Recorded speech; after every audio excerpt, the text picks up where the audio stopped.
Hi friends, అందరూ ఎలా ఉన్నారు? బాగున్నారా? అయితే విషయం ఏంటంటే, నేను మా ఫ్రెండ్ తిరుపతి వెళ్ళిన విషయం మీ అందరికీ తెలిసిందే కదా.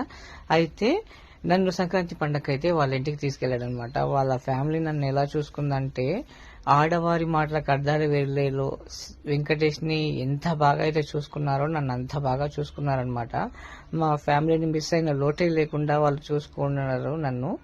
సో విషయం ఏంటంటే, వాళ్ళ ఇంటి కులదైవమైన నీలంపాటి అమ్మవారి టెంపుల్కి వాళ్ళ ఫ్యామిలీతో పాటు నేను కూడా వెళ్ళాను.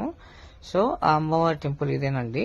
ఒక ఆటో మాట్లాడుకుని ఆటోలో అయితే మేమందరం బయలుదేరిపోయాము. ఆటోలో వచ్చేసి గుడి చుట్టూ అమ్మవారి నామస్మరణ చేసుకుంటూ గుడి చుట్టూ అయితే ప్రదక్షిణాలు మేము చేశాము ఆటోలో. సో మా ప్రదక్షిణాలు పూర్తి అయిపోయిన తర్వాత ఇక్కడున్న అమ్మవారికైతే బెల్లంతో వండిన అన్నం అంటే చాలా ఇష్టం అన్నమాట. అమ్మవారికి ఎంతో ప్రీతికరమైన ప్రసాదం ఏదైనా ఉంది అంటే ఈ బెల్లంతో వండిన అన్నమే అన్నమాట. ఇక్కడున్న ప్రతి ఒక్కరూ ఈ అమ్మవారికి ఇదే వండి పెడతారనమాట. అమ్మవారి ఇష్టంగా స్వీకరించే నైవేద్యం ఇది. ఇక్కడ స్నానాలు చేయడానికి కళ్యాణకట్ట కూడా ఉంటుంది. అన్ని సదుపాయాలు ఈ టెంపుల్లో ఉంటాయి. ఇక్కడ ఉన్న టెంపుల్ అదేనండి అమ్మవారిది. చూడండి ఒకసారి మీరు కూడా ఈ టెంపుల్ ని విజిట్ చేయాలనుకుంటే మాచెల్లకి 8 కిలోమీటర్ల దూరంలో ఈ టెంపుల్ ఉంటుంది. పల్నాడు జిల్లా ఇది.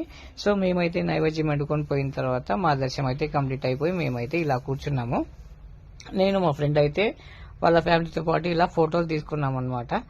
సో ఇక్కడున్న నీలంపాటి అమ్మవారిని మీరు కూడా చూడండి. ఈవిడేనండి నీలంపాటి అమ్మవారు. అమ్మవారిని ఊయలూపి మీ మనసులో ఏదైనా కోరిక కోరుకుంటే ఆ కోరిక ఖచ్చితంగా తీరుతుంది. అలాగే ఊయలూపిన వారికి, సంతానం లేని వారికి సంతానం కూడా ఇస్తుంది ఈ అమ్మ. ఈ అమ్మ వచ్చేసి ఎంతో మహిమ గల తల్లి అనమాట. ఇక్కడికి నేను 2 సంవత్సరాల కిందట వచ్చాను. మళ్ళీ 2 సంవత్సరాల కిందట ఇప్పుడు మళ్ళీ వెళ్ళాను అనమాట. సో నా వీడియో మీకు ఎలా అనిపించిందో కామెంట్ చేయండి. మీరు కూడా వీలైతే ఈ అమ్మవారిని దర్శించుకోండి. ఉంటా మరి, బాయ్. మరో వీడియోతో మీ ముందుకు వస్తాను.